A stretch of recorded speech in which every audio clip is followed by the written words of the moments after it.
반도체나 원자재 그리고 에너지 문제 등 공급망 리스크의 요소가 세계 경제의 불안의 요소를 강타하고 있습니다. 근데 이러한 현상이 사이버 보안에서도 일어나고 있거든요. 그러니까 해킹에 의한 위협이라든가 오픈소스의 취약점 등 사이버 보안 분야에서도 공급망 리스크가 나타나고 있습니다. 저는 오늘 수요자 관점의 공급망 공격 대응 방안이라는 주제를 가지고 여러분과 시간을 함께하게 됐습니다. 시간이 좀 길지 않아서 여러 주제를 다루고 싶었는데 깊이 있게 다루지 못하겠지만 왜 공급망 공격이 이 사이버 보안의 시대적 과제가 되는지, 그리고 이를 해결하기 위한 과제는 무엇인지 함께 고민해보는 시간을 가졌으면 좋겠습니다. 부족한 점이 있더라도 경청해 주시면 감사하겠습니다.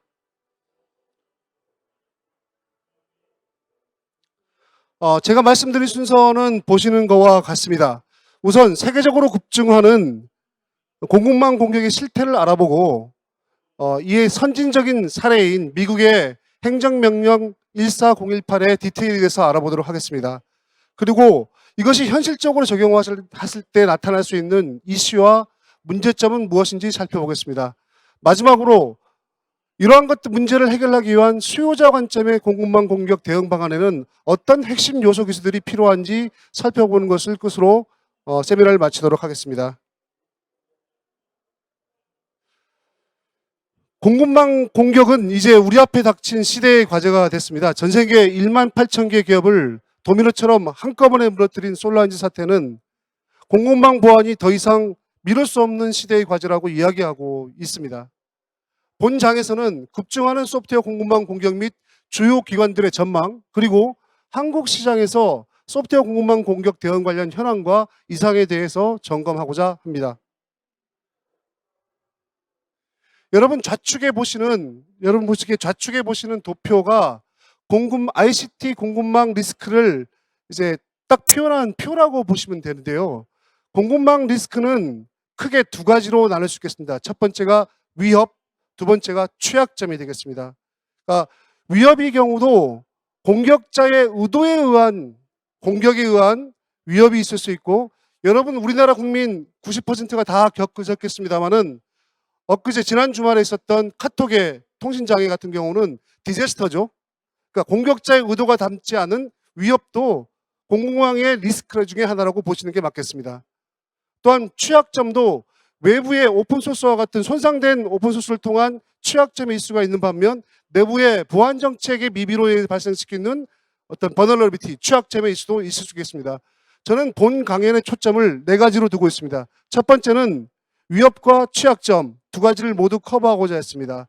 위협의 측면에서는 의도가 담긴 주적, 애드버서리의 공격 방어 관점에 초점을 두고자 했습니다. 세 번째로 최신 공격의 기법과 의도에 집중하고자 했습니다. 그리고 마지막으로 ICT 서플라이 체인 전체를 커버하고자 하는 게 아니라 펌웨어나 하드웨어 기반의 공격보다는 소프트웨어 공급망 공격에 초점을 두고 이야기를 풀어나가도록 하겠습니다.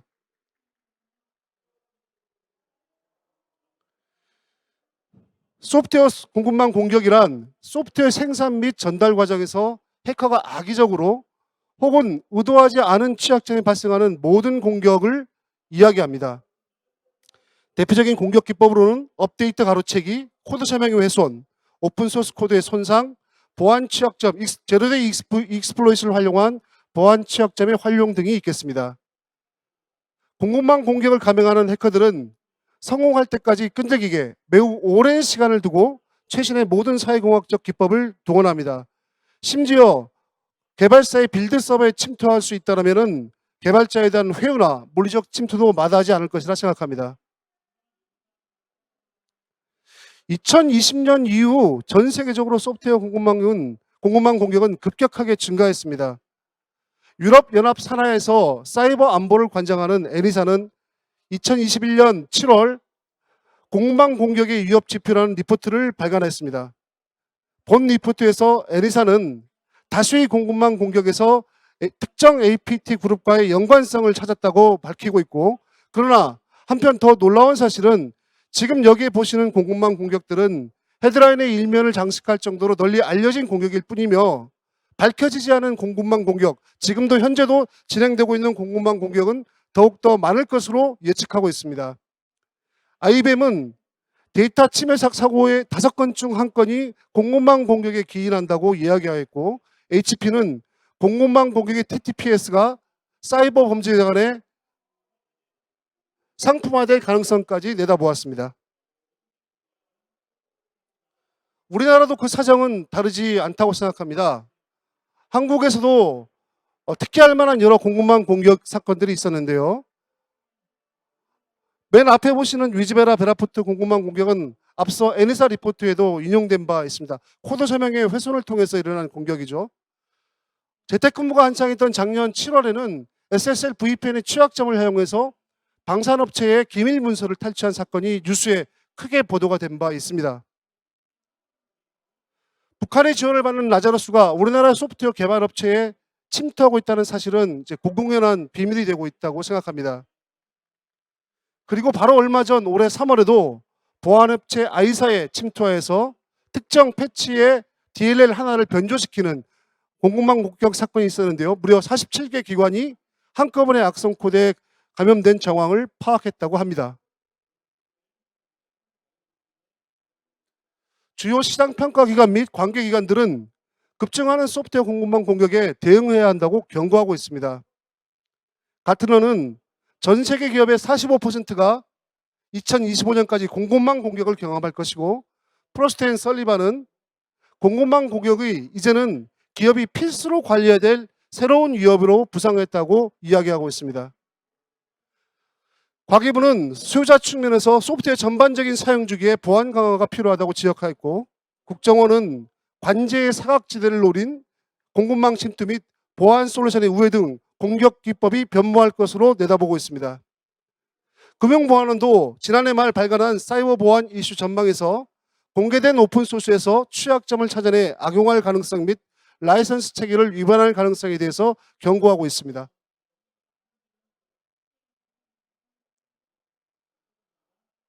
CVE를 관리하는 곳이죠. 취약점, 넘버. 그 다음 어택 프레임워크라고 해서 공격자의 TTPS 프레임워크를 유지 관리하는 마이터에서는 마찬가지 2021년 3월 공급망 공격 관련 대응 리포트에서 다음의 3가지를 주요한 강조점으로 찾고 있습니다. 첫 번째, 증거 기반의 신뢰를 위해서 소프트웨어 전체 라이프 사이클에서 소프트웨어 빌 오브 머티리얼, 소프트웨어 명세서를 메타데이터로 관리해야 된다. 두 번째, 현재 버전과 패치 시스템의 비교 분석을 통해서 영향도를 평가하고 변경 내용에 대한 상세 분석을 수행해야 된다. 그리고 마지막으로 소프트웨어를 무조건 반입하는 것이 아니라 이러한 검증 과정을 통해서 무결성이 입증될 때 사용자 승인에 의해서 반입한 것을 권고하고 있습니다. 그리고 최근과 같은 복잡성을 가진 공급망 공격에 대응하기 위해서는 더욱 성숙된 코드 사인 기법이 필요하다고 주장하고 있고, 소프트웨어 빌드와 디스플레이 과정에서 발생할 수 있는 공격 표면 및 취약점을 줄여야 한다고 이야기하고 있습니다. 과기부는 2021년 12월 국가 필수 전략 10대 기술 중 하나로 사이버 보안을 선정하였습니다. 여러분 잘 알고 계시죠? 국가 인프라의 보호막이자 방패로서 사이버 보안의 중요성을 평가한 것이 아닌가 생각합니다. 디지털 전환이 가속화됨에 따라 필수적으로 요구되는 기술로서 기술 자립을 통한 최고 수준의 방어체계 정보를 확보해야 된다고 주장하는 것입니다. 더 나아가 산업기술평가관리원은 이러한 사이버 보안 분야 중에서도 5가지 육성 과제를 선정하였는데 AI 보안, 데이터 보안과 더불어 공급망 보안을 꼽고 있습니다. 그리고 지금 현재 제가 파악하기로는 과기부, 산자부, 국방부 등 그 각각의 성격과 주제에 따라서 공급망 위기 대응에 대한 TFT를 구성해서 활동 중인 것으로 파악하고 있습니다. 지금까지 급증하는 소프트웨어 공급망 공격과 한국에서 공급망 공격의 위상, 역할 이런 부분을 살펴봤는데요. 그 다음은 미국의 선진 사례라고 얘기할 수 있는 2514-018에 대해서 거기서 제정한 중요 소프트웨어 지정 및 S범위 최소 요건 등 핵심 내용 등을 파악해 보도록 하겠습니다. 미국은 급증하는 공급망 공격 등 사이버 공격에 대응하기 위해서 국가의 사이버 시큐리티 개선과 관련한 대통령의 바이든 행정부의 행정명령 14018이 있었습니다. 2021년 5월로 기억하는데요. 여기에는 총 11개의 섹션으로 구성되어 있습니다. 근데 여기서 우리가 주목해야 될, 여러분들이 주목해야 할 것은 바로 섹션 2와 섹션 3, 섹션 4가 되겠습니다. 섹션 2에는 위협 정보의 공유를 하는 데서 장애가 되는 걸 제거해서 사이버 인시던트가 발생하면 바로 공유할 수 있는 체계를 만들어야 된다고 주장하는 것이고, 섹션 3는 연방정부의 사이버 보안의 현대화를 위해서 더욱더 안전한 클라우드의 이행을 적용하고 있고 제로 트러스트 아키텍처 구현을 강조하고 있습니다. 그리고 바로 섹션 4에 소프트웨어 공급망 보안 향상을 위한 세부적인 지침 등을 담고 있습니다. 이 섹션 4의 내용을 한번 자세하게 살펴보도록 하겠습니다.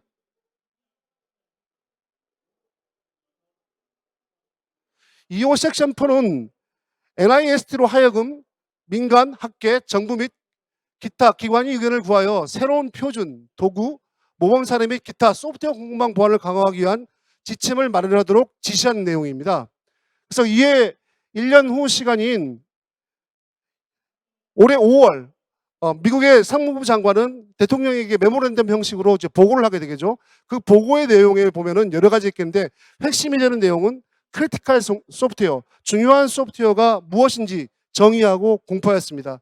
또한 이런 크리티컬 소프트웨어를 어떻게 보안을 가져야 되는지 보안 대책과 관련된 가이드를 공포하였고, 소프트웨어를 검증하는 데 나서는 최소 기준의 가이드도 공포하였습니다. 마지막으로 소프트웨어 공급망의 보안 강화를 위한 예비 가이드론까지 공표하였는데 이 내용을 하나하나 한번 짚어보도록 하겠습니다. 251408의 섹션 4에서 가장 먼저 선행한 것은 크리티컬 소프트웨어의 정의입니다. 저는 쉽게 얘기하면 선택과 집중을 하고자 하는 게 아닌가 생각을 하는데요. 연방정부에서 가장 많이 쓰이면서 뭔가 소프트웨어 공급망 공격에 악용될 수 있는 소프트웨어 속성에 주목한 것이라고 말씀드릴 수 있겠습니다. 크리티컬 소프트웨어는 아래 보시는 5가지 속성 중 하나 이상의 컴포넌트를 가지고 있거나 혹은 그 종속성을 가지고 있는 모든 소프트웨어를 정의하고 있는데 그 내용을 보면 여러분 바로 이해하실 겁니다. 첫 번째, 권한 상승이나 권한 관리의 속성을 가질 것. 두 번째, 네트워크 컴퓨팅이나 리소스에 접근하는 권한의 속성을 갖는 것. 그리고 정상적인 신뢰 경계 기반 밖에서의 운영 조작을 하는 속성. 이러한 5가지 속성 중 하나를 가지거나 아니면 그 디펜던시가 의존성에 있는 관계가 이러한 속성을 가질 때 크리티컬 소프트웨어로 정의할 수 있겠는데요. 이러한 카테고리로서 총 11개의 카테고리를 내놓고 있습니다. 보시면은 ICM, OS가 있고 웹 브라우저가 있고 엔드포인트 시큐리티가 있고 네트워크 컨트롤 관련한 라우팅 프로토콜이라든가 네트워크 프로텍션 관련한 방화벽, IPS, IDS, 네트워크 모니터링과 컴퓨니케이션 관련한 NMS, 이러한 내용이 총 11가지 카테고리인데 각 카테고리별로 그 프로덕트 타입을 매우 상세하게 명시하고 있습니다. 이 프로덕트 타입을 한번 제가 다 세봤는데요. 총 36개 프로덕트 타입이 되더라고요.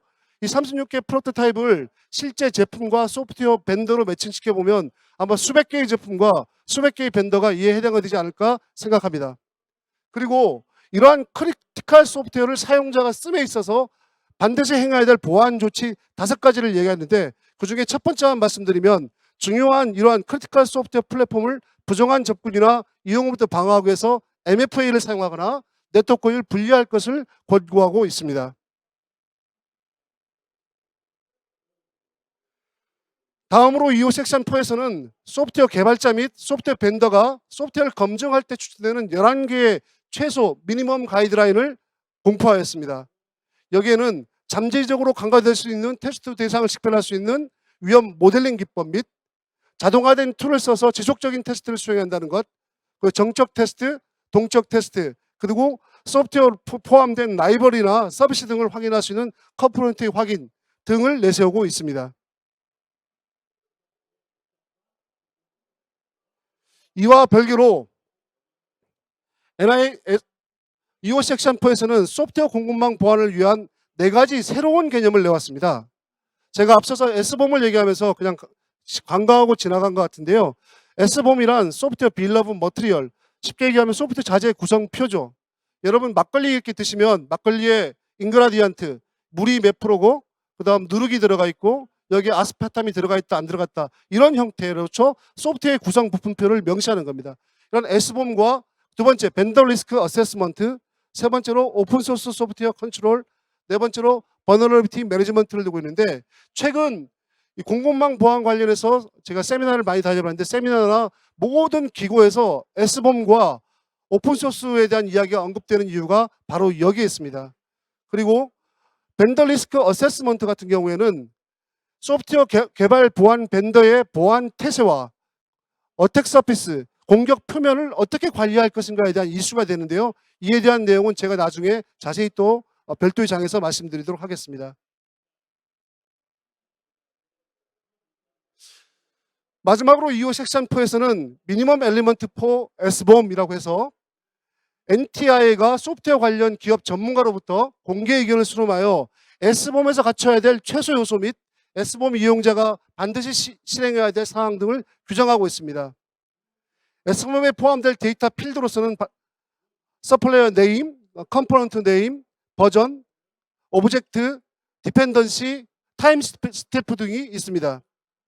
또한 S범은 자동화된 형태로 머신 리더블, 즉 기계 판독 가능하시도록 자동 생성되어야 되고 세계적인 표준을 준수해야 된다고 강조하고 있습니다.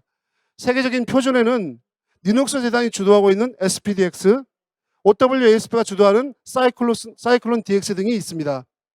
그리고 S범위 이용 및 운영 방법과 관련해서 S범을 언제 어떻게 작성해야 되냐, 작성의 빈도, S범의 깊이, 액세스 컨트롤 등과 같은 프랙티스와 프로세스를 규정하고 있습니다.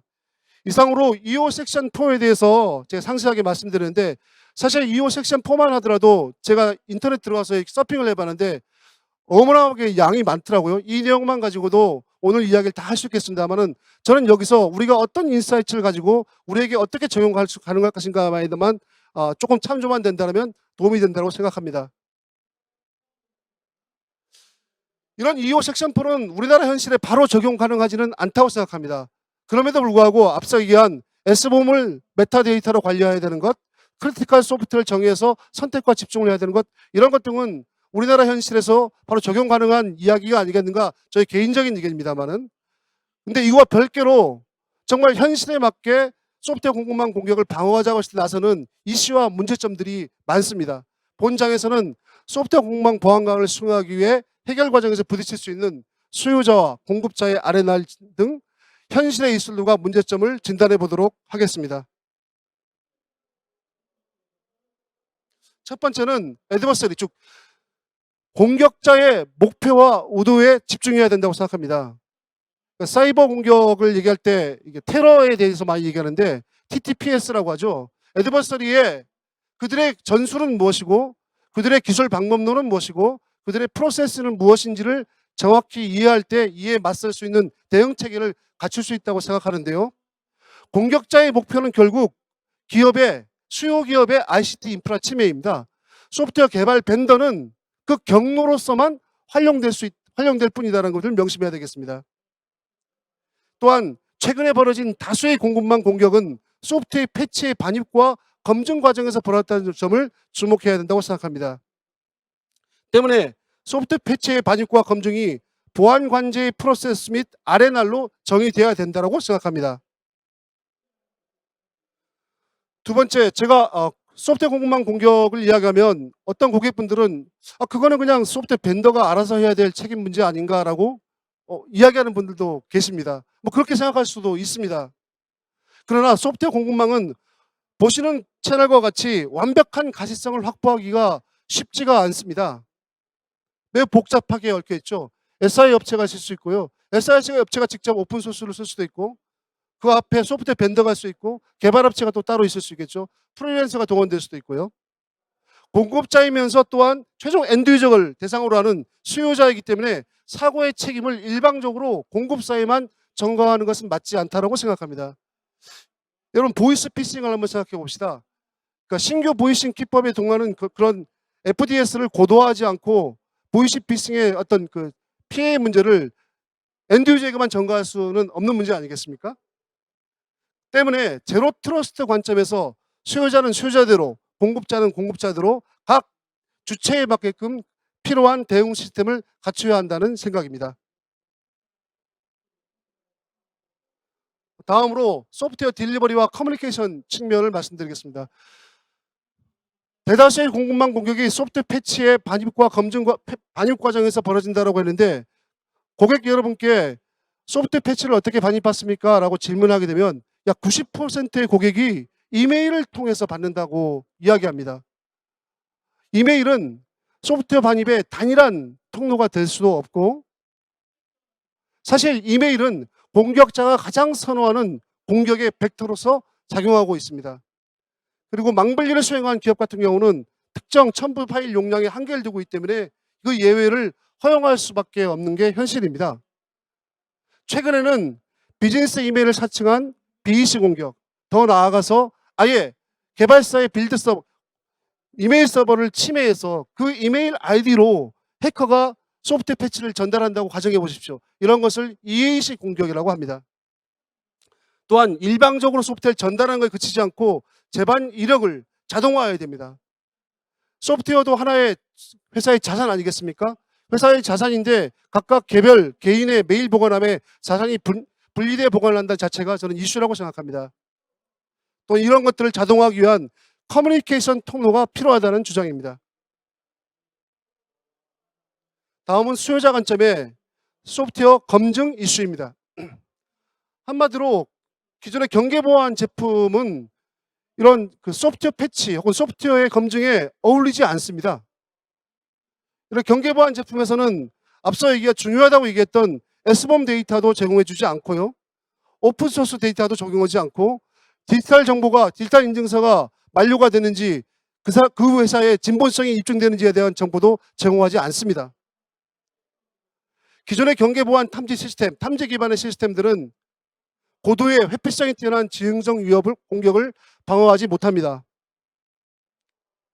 때문에 수요자 관점에서 직접 소프트웨어 패치를 검증할 시스템 구현이 필요한 이유가 되겠습니다. 자, 그렇다면 S범 얘기를 계속하게 되는데 S범만 제기되면 모든 문제가 해결될까요? 저는 4가지 이슈를 한번 제기해 봤습니다. 첫 번째는 인테그리티, 무결성의 이슈입니다. S범 데이터가 변조되지 않았다는 확신이 필요하지 않겠습니까? 이것이 그 공급사로서 발행된 S범이라는 확신을 무엇으로 얻겠습니까? 두 번째, 소프트웨어 개발사 자체가 취약점을 탐지하는 능력이 떨어지거나 혹은 심지어 은폐 혹은 나의 취약점을 조작할 수 있는 가능성도 충분히 제기되고 있습니다. 두 번째는 이러한 취약점이 너무나 많이 나오게 되면은 이걸 관리하느라 너무 많은 시간을 소비하게 될 것입니다. 이런 취약점이 실제 운영 관계에서 미칠 수 있는 익스플로이터빌리티라고 하죠. 익스플로이트화 될 가능성에 대한 판단이 필요합니다. 그 판단은 어떻게 가능할까요? 소프트웨어 개발 벤더와 직접 상호 커뮤니케이션하는 과정이 필요합니다. 그 251408의 디테일에 들어가면 이런 것들을 백스라고 그러는데, 즉 취약점이 현실화될 가능성에 대한 상호 커뮤니케이션이 필요하다라고 주장하는 것입니다. 세 번째로는 취약점이도 시간에 따라서 과거 우리 로고4j 처럼 과거에는 없었잖아요. 시간에 따라서 실제 취약점으로 변경될 수 있거든요. 이런 것들이 S범에 실시간 즉각적으로 반영되어야 됩니다. 마지막으로 특히 금융권이라 이제 큰 대기업에서 이런 일들이 있는데요. 유지 보수는 되고 있지 않지만 아주 미션 크리티컬한 시스템에 들어가 있는 레가시 소프트웨어, 오래된 소프트웨어들이 있습니다. 소스 코드가 없어서 S범 데이터를 만들지도 못하고요. 바로 이런 것들이 바이너리 기반의 검증이 필요한 이유가 되겠습니다.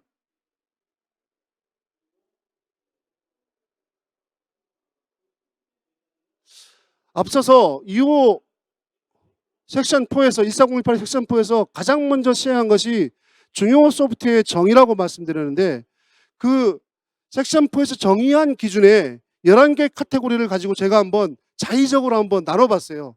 국산 소프트웨어 의존도 어떻게 될까? 저는 여러분 의견하고 크게 다르지 않을까 생각하는데, 상중하 이렇게 보일 때 우리나라는 중요 소프트웨어에 대한 국산 의존도가 매우 높고 향후 더 높아질 것입니다. 여러 인증제도, GS 인증이라든가 국정원 인증이라든가 CC 인증이라든가 이걸 통과해야만 이제 되겠죠. 특히 공공기관 같은 경우는 국산 소프트웨어를 장려하고 있지 않습니까? 근데 그렇기 때문에 이들을 강제한다는 것보다는 이들이 혹은 이런 소프트웨어 벤더들의 자구적 노력에만 의존한다는 것은 좀 바람직하지 않지 않나라는 게 저희 생각입니다. 국내 주요 소프트웨어 벤더들의 공격 표면, 또 그 주요 소프트웨어 벤더들의 태세, 보안 태세를 모니터링하기 위한 정부 차원의 지원과 대책이 필요하지 않나는 생각입니다.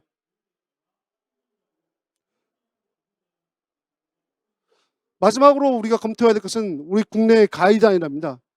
국내에는 ISMSP, 전자금융감독규정, 행안보고시, 과기보고시 등 소프트웨어 품질 향상과 보안 강화를 위한 여러 제도와 어떤 취약점 점검 가이드라인 등 인증 이런 제도들이 있습니다. 근데 이런 대부분의 제도들은 주로 수요자가 내부 시스템 개발을 어떻게 할지 이런 초점을 두고 있어서 외부에서 유입되는 서드파티 소프트웨어에 대한 규정은 미비한 게 현실입니다. 두 번째로 소프트웨어 최초 적용과 개발 단계에만 초점을 두고 있어서 이후 지속 실행되는 소프트웨어 패치 무결성 검증은 간과되고 있는 것이 현실입니다. 저는 맨 처음에 제가 애드버서리, 공격자의 의도에 초점을 두고 있다고 말씀드렸는데 공격자에 대한 위협 대응이라는 측면보다는 취약점의 관리에만 포커스가 되어 있지 않나 하는 게 현재 가이드라인의 한계점이 아닌가 저 감히 생각해 봅니다. 자, 그렇다면 이제 마지막 장으로서 이러한 공급망 공격 대응을 위해서 필요한 핵심 기술은 무엇이고 개발사, 수요기업, 정부 사이버 대응 기관들은 각각 어떻게 대응하는지를 살펴보도록 하겠습니다. 저는 한마디로 수요자 관점의 소프트웨어 공급망 공격 대응 방안이 필요하다고 주장합니다. 첫 번째는 아키텍처의 이노베이션이 필요합니다. 클라우드 기반에서 소프트웨어를 전달하고 소통하고 소명하고 승인 반입하는 체계가 필요하다 생각합니다. 두 번째는 실질적인 기술로서 수요자 관점에 실행 가능한 선제적인 대응 기술로서 바이너리 기반의 분석 방법론과 소프트웨어 변화도를 체크함으로써 무결성을 검증하는 기술 방법론이 필요하다고 생각합니다. 그리고 마지막으로 소프트웨어 강국으로 발돋움하기 위한 정부의 지원으로서 공망 검증 모니터링 체계 구축 및 가이드라인의 재구축이 필요하다고 생각합니다. 이 대해서 하나하나 살펴보도록 하겠습니다. 첫 번째, 아키텍처 이노베이션입니다. 여러분, 클라우드 기반에서 소프트웨어를 반입받고 검증하고 상호 소통한다고 한번 가정해 보십시오. 소프트웨어가 패치가 클라우드로 업로드되고 자동화된 엔진에 기반해서 소프트웨어를 분석하고 검증하게 됩니다. 위험 이심 및 위험 요인이 나타나면 공급사에게 소명을 요청하게 됩니다. 이 과정에서 필요하다면 소프트웨어 검증 전문가 같은 보안 관제 전문 회사가 이를 대행해 줄 수도 있다고 생각합니다. 이러한 평가 후에 위험 요소가 없는 것은 적정으로 판단하고 의심 요소가 있는데 소명이 된 것은 한정으로 판단해서 승인 반입하고 심각한 위험이 발생했는데 위협이라고 보고 있지만 개발사의 소명이 없을 때는 반려를 시키는 프로세스를 구현할 수 있다고 생각합니다.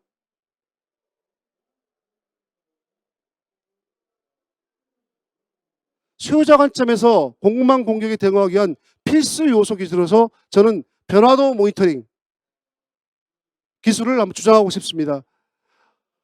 소프트웨어 공급망 공격의 대명사로 얘기하고 있는 솔라인즈 공격을 살펴보면 이런 개발 배포 단계에서 특정 프로세스 하나가 변조돼서 발생한 전형적인 업스트림 훼손 사건이라고 볼 수 있는데요. 여기에는 여러 많은 공격 기법들이 동원됐지만 가장 핵심이 되는 것은 특정 DLL 하나, 저기 보시는 솔라윈즈., 오리온., 코아. 비즈니스 레이어. DLL 하나가 위변조된 것입니다. 그런데 만약에 저 DLL 자체가 과거 똑같이 쓰던 DLL인데 이런 비교 변화도 방법이 있었다면 저는 솔라윈즈 공격도 막아낼 수 있었다라고 감히 자신하는 바입니다. 역공학 엔진을 통해서 소프트웨어 구성 요소를 추출해내는 것입니다. 코드 사인의 유효성과 진본성을 검증하고 관련된 DLL, EXE, API 레벨까지 모든 구성 요소를 뽑아내는 것입니다. 수요자 관점에서의 S봄을 생성하는 것이라 보시면 되겠습니다. 두 번째는 비교 분석 엔진을 통해서 이전 버전 대비 무엇이 변하는지 엔트로피와 그 변화도를 분석하는 것입니다. 마지막으로 추가 및 변경된 요인에 대해서 의심 요소와 위험 요인에 대해서 소프트웨어 개발사와 상호 소통하면서 소통 과정을 통해서 해명하거나 해명되지 않은 것은 반려를 통해서 고치고 들어오고 싶도록 수행하는 것입니다. 다음은 오픈소스 분석에 관련한 이야기입니다. 시장에서 오해되는 부분들이 있는데요. 그러니까 소프트웨어 공급망 공격 이꼬르 오픈소스 분석이라고 오해하는 부분들이 일부 좀 있습니다. 그러니까 오픈소스 분석은 소프트웨어 공급망 위협을 대응하는데 하나의 요소일 뿐이라고 좀 보셔야 되는 게 맞다고 생각하는데요. 오픈소스 없이 개발을 못하기 때문에 아마 그게 크게 반영된 게 아닌가 생각하고요. 또한 소프트웨어 공급망 공격에서 오픈소스를 통한 공격이 소나타입의 리포트에 의하면 작년 한 해 무려 650% 증가했다고 합니다. 또한 오픈소스에는 이런 취약점이 있을 수만 있는 게 아니라 고객 입장에서는 라이선스 책임의 이슈도 있습니다. 더 강조된 것이 아닌가 생각하는데, 일단 소스코드 없이 바이너리 파일에서 오픈소스를 검증하기 위해서는 정교한 핑거프린팅 방법론이 필요하겠습니다. 또한 지속적인 오픈소스의 업데이트도 필요하겠습니다. 바이너리 파일 안에서 스트링값, 함수명, 변수명 등 특정한 아이덴티파이터를 추출하여서 이를 인텔리전스와 교차 검색한 후 오픈소스인지 아닌지 여부를 판별하게 되는 것입니다. 다음은 정부의 지원으로서 제가 중요 소프트웨어 모니터링 체계가 필요하다고 말씀드리는데, 우측에 보시는 그림은 여러분 우측이 맞네요. 우측에 보시는 그림은 제가 한번 자의적으로 한번 그려본 겁니다. 두 가지 기술이 필요할 것입니다. 첫 번째는 어택 서피스 매니지먼트, 두 번째는 벤더 리스크 매니지먼트인데, 어택 서피스 매니지먼트는 뭐 들어보신 분들도 많이 알겠습니다만은 외부 해커가 외부에서 공격 가능성을 계속 탐지하는 겁니다. 모니터링하는 겁니다. 그래서 보안 태세를 강화하는 것이고, 벤더 리스크 매니지먼트는 소프트웨어 개발 벤더로 하여금 특정한 질문들을 계속 던져서 자구적인 노력을 강화시키는 그런 과정이라고 보시면 되겠습니다. 이런 것들이 ASM, VRM이 키사나 금융보안원, 국군사이버사령부 각각 체계에 맞게 모니터링 체계를 구축해서 우리나라 국내 소프트웨어 벤더들을 지속적으로 모니터링한다면 소프트웨어 공급망 공격에 대응하는데 좀 앞서 나가지 않을까 생각합니다. 또한 구빙이나 공공, 국방에 특화된 소프트웨어 업체들을 별도로 모니터링하는 것도 방법론 중에 하나라고 생각합니다. 마지막으로 정부의 가이드라인과 관련해서는 뭐 제가 감히 이래라 저래라 얘기할 수 있는 사정은 아니고요. 우선 국가의 사이버 안보와 경제 성장에 직접 영향을 미칠 수 있습니다. 소프트웨어 공급망 공격은. 이러한 대응을 위해서 관계기관, 뭐 키사나 금융보안원 이런 곳이 되겠죠. 학계, 보안업계, 또 수요기업, 공급기업이 참여하는 공급망 보안 대응 TFT를 구성해야 된다고 생각하고 이미 이렇게 진행되고 있다고 저는 파악하고 있습니다. 구성하여서 공급사와 수요자 관점에서 가장 시급하고 필요한 우선 시행 가능한 수준의 세부 가이드를 마련해서 사이버 안보를 강화하고 또한 민간 차원의 아까 얘기한 공급망 모니터링 체계 등 그 범위와 대상, 방법론에 정립하는 것이 필요하지 않나 생각합니다. 이상으로 수요자 관점의 선제적이고 능동적인 공급망 대응 방안에 대해서 말씀드렸는데요. 저희 레드펜 소프트는 소프트 캠프가 이제 자회사입니다. 자회사이고 지금 밖에 나가 보시면은 전시 부스가 바로 뒤에 있는데요. 한 번의 소프트웨어 공급망 공격은 사회적 파장을 엄청나게 일으킬 수 있습니다. 대국민 공공 서비스, 대국민 국민 서비스, 대국민 금융 서비스, 혹은 방산업체가 그 대상이 될 수도 있고, 어떤 공격이 일어나도 지난번 주말에 벌어진 그러한 공격처럼 전체적 사회적인 파장이 크게 벌어질 수 있는데, 이런 부분에 대해서 여러분이 한번 같이 고민해보는 시간이 되었으면 좋겠습니다. 이상 제 발표를 마치도록 하겠습니다. 감사합니다. 감사합니다.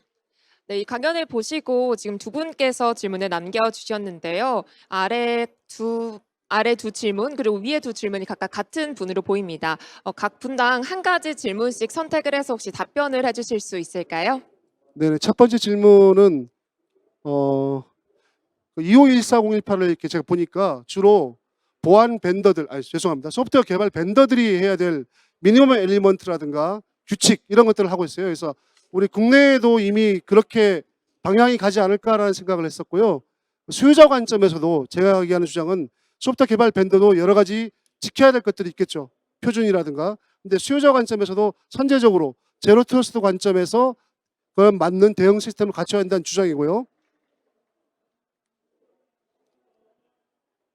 S범 데이터 갱신에 대한 의무화 책임은 공급망 계약으로 구정해 아마 이런 것들이 가이드라인에서 논의되지 않을까 생각하는데 명확하게 미국의 선진 사례인 251408에서도 S범 데이터를 제공하는 것은 아직 필수가 아닙니다. 권장 사항에 그치고 있습니다.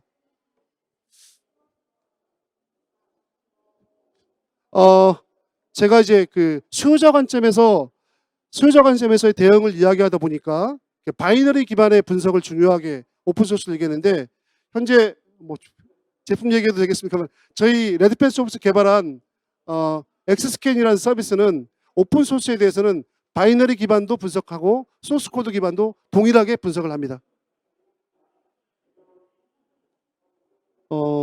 되게 좋은 질문 주셨는데요. 우선 외부에서 도입되는 소프트웨어, 서드파티 소프트웨어라고 얘기하죠. 이것도 중요하지만 내부에서 개발하고 있는 시스템에 대한 점검도 해야 된다고 생각합니다. 그러기에 가능하게 구현되어 있습니다.